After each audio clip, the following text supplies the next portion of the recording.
நீங்க எப்படி மேடம் சின்ன வயசுல படிச்சதெல்லாம் ஞாபகம் வச்சிருக்கீங்க? அது ஒரு பயிற்சி. நினைவில் கொள்வது ஒரு பயிற்சி. இதை 20 செகண்ட் 10 செகண்ட் பார்த்துக்கிட்டே இருந்தீங்கன்னா எதுவும் நினைவில் நிற்காது. நினைவாற்றல் போயிடும். வாசிக்கின்ற பொழுது நினைவாற்றல் நிற்கும், பார்த்தால் நினைவாற்றல் போயிடும். அதனால் தான் ஐன்ஸ்டீன் சொல்லுகிறான், imagination is more than knowledge. கற்பனையே இல்லாம இருக்கிறோம். கற்பனை வர வேண்டும் என்றால் வாசிப்பு பழக்கத்தை கையில் எடுத்துக் கொள்ளுங்கள். எந்த படத்தை பார்த்தாலும் ஆர்ப்பாட்டமான ஆபாசமான படங்களை பார்க்காதீர்கள். கதைகள் பொருந்திய மிக ஆழமான விஷயங்களை சொல்லக்கூடிய திரைப்படங்களை பார்த்து பழகுங்கள். பழக்கம் தானேங்க நமக்கு. ஏங்க எப்படி சொல்றதுன்னு தெரியல சார். துப்பாக்கி எல்லாம் சுடுறாருங்க ஒருத்தர். படம் பார்க்க போனதுலேருந்து கடைசி வரைக்கும் சுட்டுட்டு இருப்பாரு. எனக்கு என்னமோ தியேட்டருக்கு வெளியில வந்துட்டு எல்லாரும் சுடுவாருன்ற மாதிரி வன்முறை காட்சிகள். வன்முறை காட்சிகள் அதிகமாக இருக்கின்ற பொழுது நமக்கு எப்படிங்க சிந்தனை ஓடும்? சர்றன்னு கோவம் வருதுல்ல நமக்கு. வாசித்தால் தனியும். இப்படிப்பட்ட காட்சிகளை பார்த்தால் மனம் கெடும்.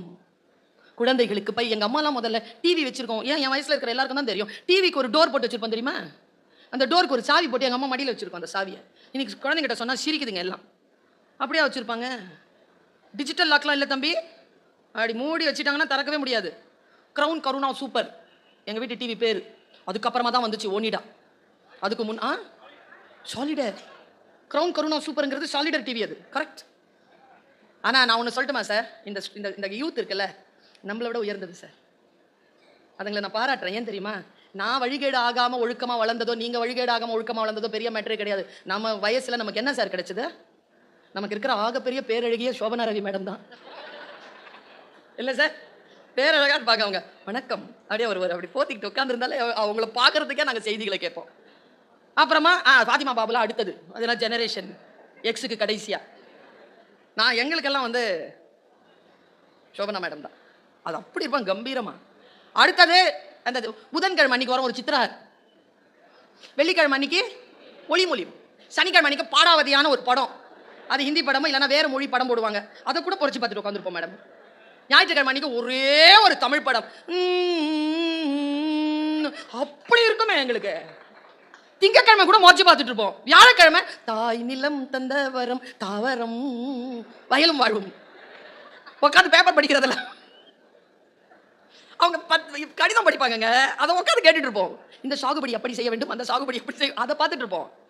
நமக்கு ஒண்ணுமே இல்லாம, வாழ்க்கையில எந்த என்டர்டெயின்மெண்ட்டோ இல்லாம, வெறும் பாக்கெட் நாவல்களையும் இந்த தொலைக்காட்சியில் இருக்கக்கூடிய 4-5 நிகழ்ச்சிகளையும் மட்டுமே கொடுத்த இந்த சமூகம் என்ன ஒரு PhD-யான ஒரு பேராசிரியராக உயர்த்தி இருப்பது பெரிய விஷயம் இல்லை.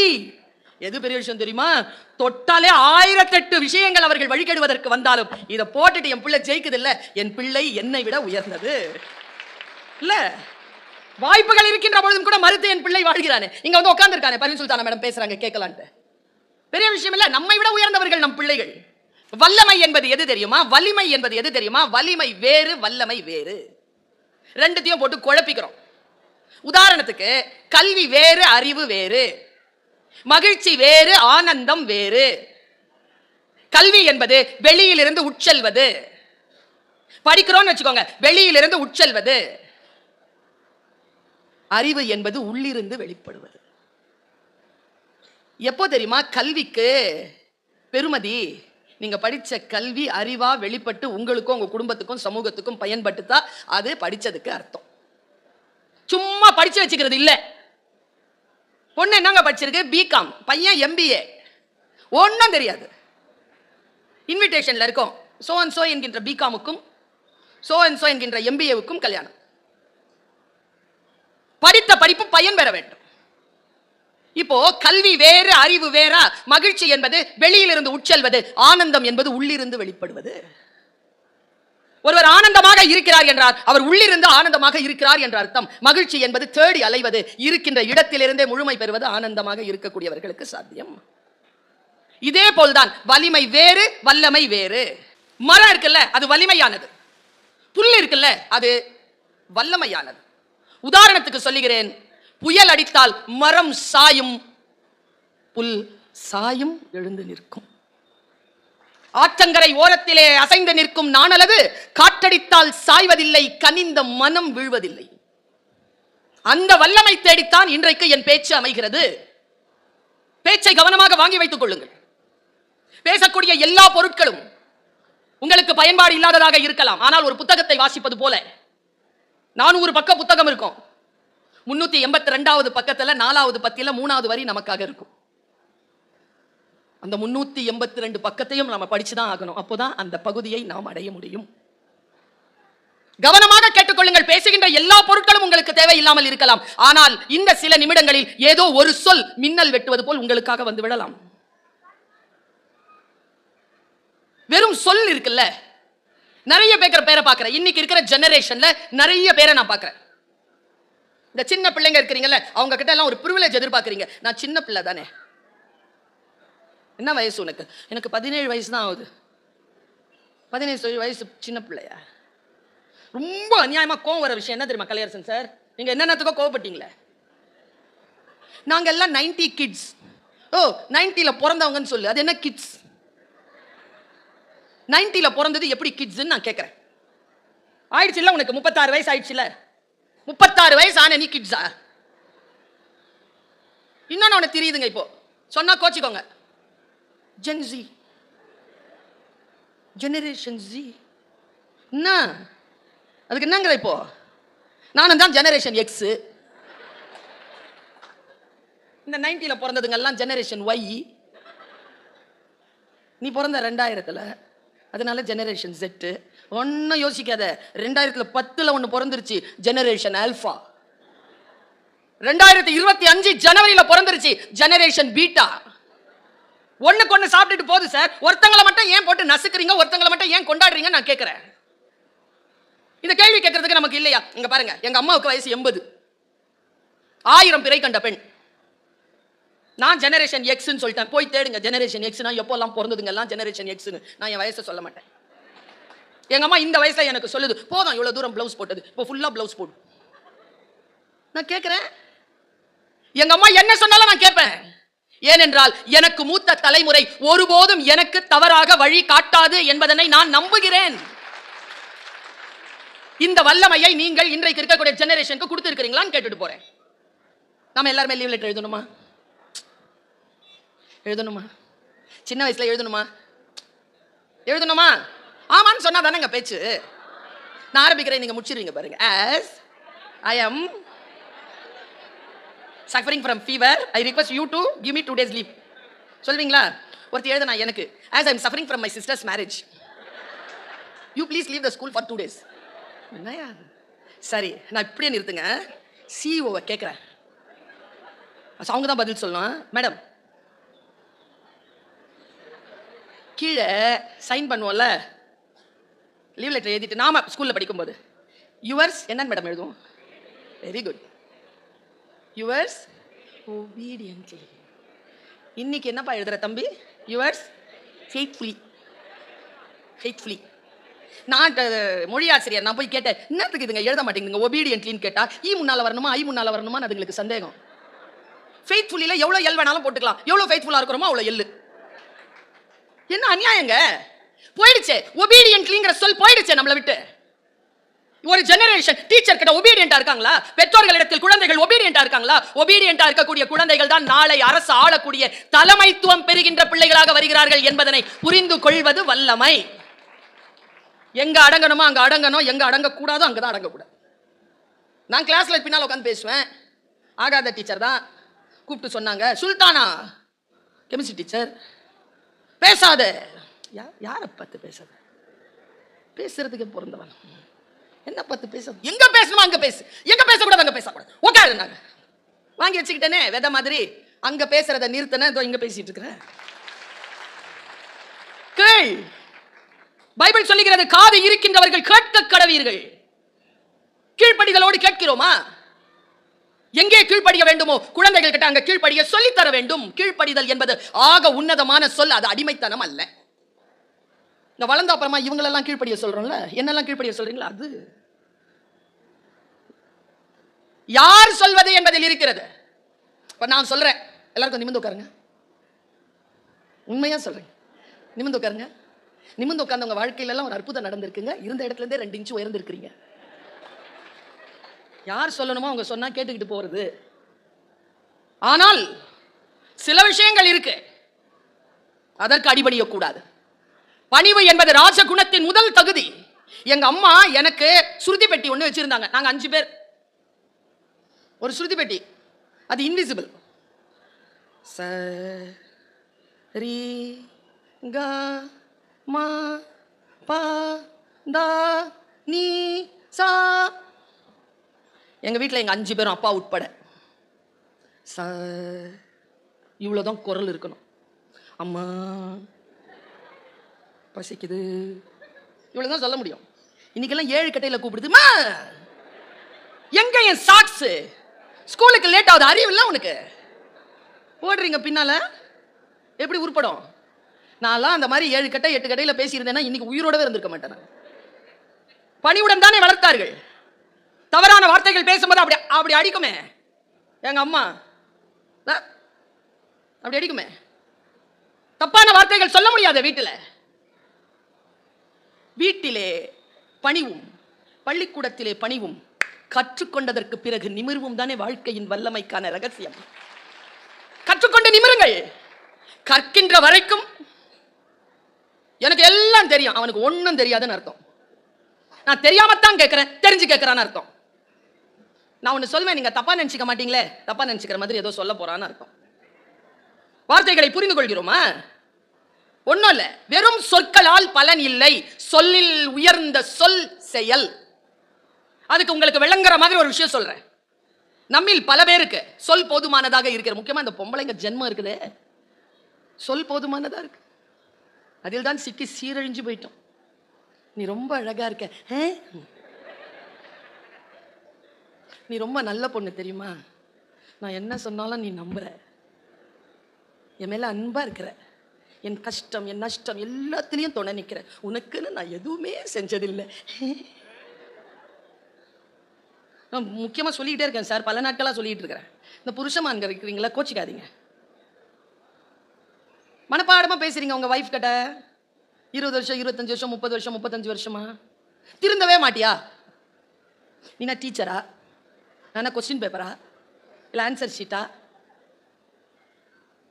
குரானிலே ஒரு வார்த்தை இருக்கிறது, உன் மனைவி உன் விலா எலும்பில் இருந்து உருவப்பட்டவள். விலா எலும்பு வளைவாகத்தான் இருக்கும், அதை நேராக்க முயற்சி செய்யாதே, உடைந்து போவாய். எவ்வளவு ஞானமான வார்த்தை அது. என் இயல்பில் இருந்தால்தான் குடும்பம் குடும்பமாக இருக்கும்.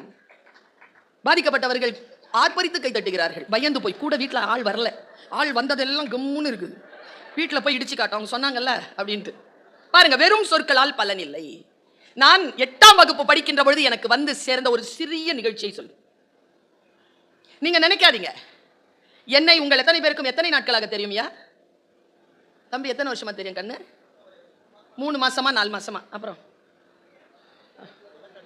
உங்களுக்கு 5-6 வருஷமா தெரியும். 5-6 வருஷமா தெரியும். 5 வருஷம் 2 வருஷம் 3 வருஷம் 3 ஒரு விஷயம் சொல்லவா? தம்பிக்கு சொல்றேன், 3 மாசமா என்ன மொபைல்ல தெரியும்னு சொல்றான்ல தம்பி, நான் 29 வருஷம் 9 மாதம் உன் மொபைலில் வந்து உன் கவனத்தை ஈர்ப்பதற்காக உழைத்திருக்கிறேன். 29 years. 5 வருஷம் சொல்றீங்களே, 25 வருஷத்துக்கு முன்னால நான் உழைச்சிருக்கேன். கால்கள் வீங்க வீங்க. நீங்கள் எல்லாம் நான் இருக்கும் இடத்தில் வந்து என் பேச்சை கேட்பதில்லை, நீங்கள் இருக்கும் இடத்திற்கு நான் வந்து பேசிக் கொண்டிருக்கிறேன். ஒரு பெண்ணாக புலம் பெயர்ந்து போய் பேசுவது என்பது எவ்வளவு பெரிய சவால் என்பது பெண்ணாக இருந்து பயணம் செய்தால் புரிந்து போகும்.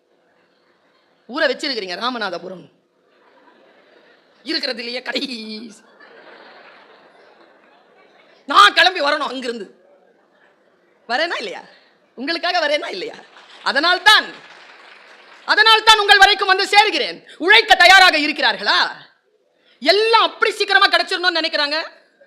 அவ்வளவு சீக்கிரமா கிடைக்குமா? வாழ்க்கையில் உழைப்பு, தொடர்ந்த உழைப்பு. ஒண்ணும் இல்ல, நமக்கு இன்றைக்கு முதலமைச்சராக வந்து உட்கார்ந்து இருக்கிறாரு, அவருடைய வாழ்க்கை வரலாறு கொஞ்சம் திருப்பி பாருங்க. இதோ இந்த 4 வருஷமா தான் அவர் வந்து நிக்கிறார், சிம்மாசனத்தில் உட்கார்றார். அதற்கு முன்னால் ஒரு 3 ஆண்டுகள் 4 ஆண்டுகள் இருந்திருப்பாரா? அதற்கு முன்னால் ஆன அவருக்கு 72 வயது. அதற்கு முன்னால் இருக்கக்கூடிய 60 ஆண்டுகள் உழைப்பு உழைப்பு உழைப்பு, தொண்டு உழைப்பு. வந்து உட்கார்ந்துட முடியாதுங்க. நான் ஒன்னு சொல்றேன், நீங்க வீட்டில் எழுதிப்பாங்க, அது பகையாளியோ உறவாளியோ. உழைப்பு இல்லாமல் ஒருவன் சாதனை படைக்க முடியாது, ஒருவன் வரலாற்றிலே இடம் பெற முடியாது. முதல்ல இதுல நீங்க முடிவா இருங்க. உங்களுக்கு பகையாளியாகவே இருக்கட்டும், தொடர்ந்த உழைப்பு இல்லாமல் அவன் சாதனையாளராக வர முடியாது. ஒரு இரவு ஒரு பகலில் வந்து நிற்க முடியாது. நான் என்னுடைய 8வது வகுப்பில் கேட்டுக்கொண்ட ஒரு விஷயத்தை சொல்கிறேன். எத்தனை பேருக்கு இது புரிகிறது என்று எனக்கு தெரியவில்லை. இண்டிவிஜுவலுக்காக தான் சொல்றேன்.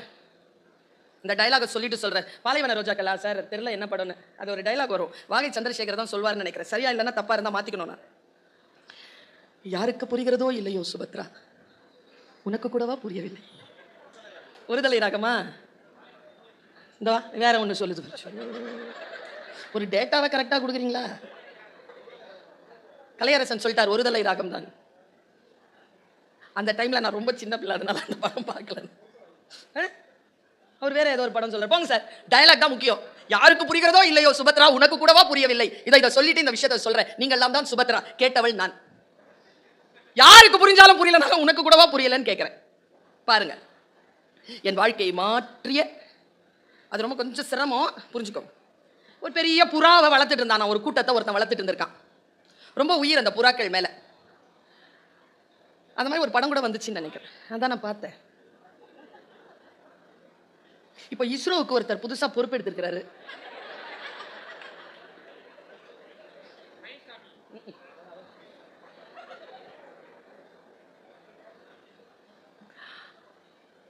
புறாக்கள் கூட்டத்தை ஒருவன் வளர்த்தான்.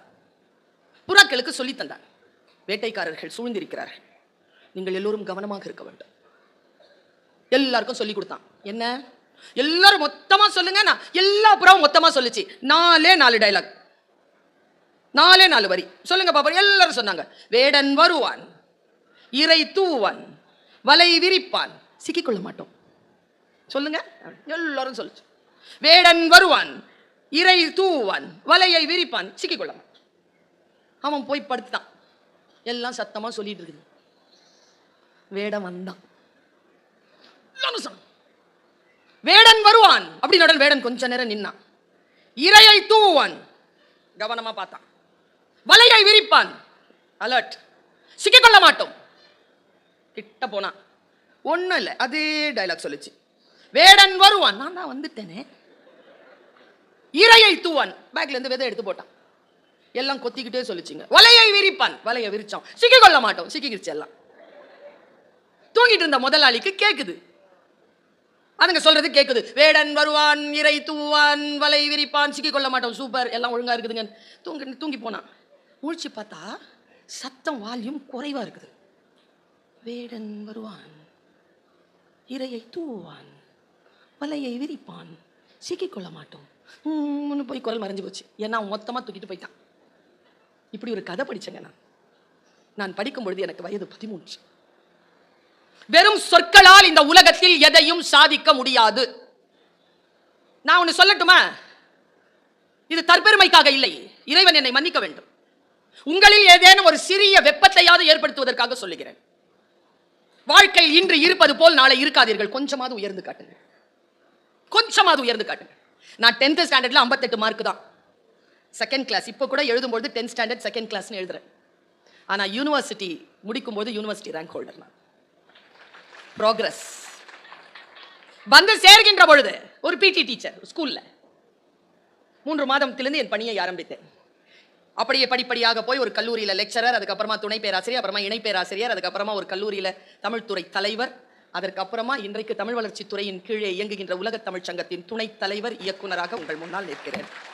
ப்ரோக்ரஸ். பெரிய சாதனை நான் சொல்ல வரல. ஆனால் என் துறையில், என் தமிழ் மீது நான் வைத்த ஆழமான பற்றின் காரணமாக அந்த துறையில் நான் ஒரு ஸ்டெப். நீங்கள் எந்த துறையில் இருக்கிறீர்களோ அந்த துறையில் ஒரு சைன் பண்ணிட்டு போங்க. வல்லமை பெறுங்கள். காற்று வரும், மழை வரும், புயல் வரும், மிகப்பெரிய பேரிடர்கள் வரும். சாயுங்கள், நிமிர்ந்து கொள்ளுங்கள். வந்து உங்களை எது வேண்டுமானாலும் அப்படி தாழ்த்தும். ஆனால் ஒருபோதும் தாழ்ந்து கிடந்து விடாதீர்கள். நான் ஒரு விஷயத்தை சொல்லுகின்றேன், விழும்பொழுதெல்லாம் எழுங்கள், விழும்பொழுதெல்லாம் எழுங்கள். விழுந்தே கிடப்பதுதான் வீழ்ச்சி. வல்லமை பெறுவது என்ன தெரியுமா? ஒரு கட்டத்திலிருந்து இன்னொரு கட்டத்திற்கு போவது. நம் மனம் போல் நம்மை வழி நடத்தக்கூடிய குருவும் இல்லை, நம் மனம் போல் நம்மை வீழ்த்துகின்ற பகையும் இல்லை. இந்த டென்சிங் இருந்தார்ல, மேல போய் இந்த இமயமலை எவரெஸ்ட தொட்டாரு டென்சிங். அவர்கிட்ட கேள்வி கேட்டாங்க. அந்த கேள்வியை நான் அப்படியே உள்வாங்குறேன். எனக்கு வெற்றியாளர்கள் தன்னுடைய ரகசியங்களை பேசுகின்ற பொழுது பிடிக்கும். ஏன் தெரியுமா? இந்த உலகம் வஞ்சக உலகம். தன் வெற்றியின் ரகசியத்தை சொல்லவே சொல்லாது. தோல்வியின் உயரங்களை மட்டும் சொல்லி நம்மை அழற்சியில் உட்படுத்தி அயற்சியாக்கி நம்மை தோற்கடிக்க தூண்டும். ஒருபோதும் அந்த சூழலுக்கு, அந்த சொற்களுக்கு செவிமடுக்காமல் இருங்கள். உயர்ந்த நிலையில் அவர் சொன்ன வார்த்தை என்ன தெரியுமா? டென்சிங். நீங்க போய் அந்த எல்லையை தொடுவதற்கு உங்களுக்கு என்ன தடையாக இருந்தது என்று எங்களுக்கு சொன்னால் வரும் காலத்தில் அந்த தடைகளை நாங்கள் சரி செய்து கொள்வோம். டென்சிங் சொன்ன பதில், வீட்டுக்கு எடுத்துட்டு போங்க. இந்த கால வர்த்தமான சூழ்நிலையோ, கையில் இருந்த ஆக்சசரிஸோ, என் உடல் நிலையோ எதுவுமே எனக்கு தடையாக இல்லை. நான் ஒன்றுக்கு மட்டும் பயப்பட்டேன், ஆனால் அது என்னை தோற்கடிக்கவில்லை. அதனால் நான் தொட்டேன். யார் அது? என் மனம் என்கிடம் சொல்லவே இல்லை, நீ அதை தொடமாட்டாய் என்று. இது டென்சிங் சொன்ன பதில். நீ அதை தொடமாட்டாய் என்று என் மனம் சொல்லாததனால் நான் ஜெயித்தேன்.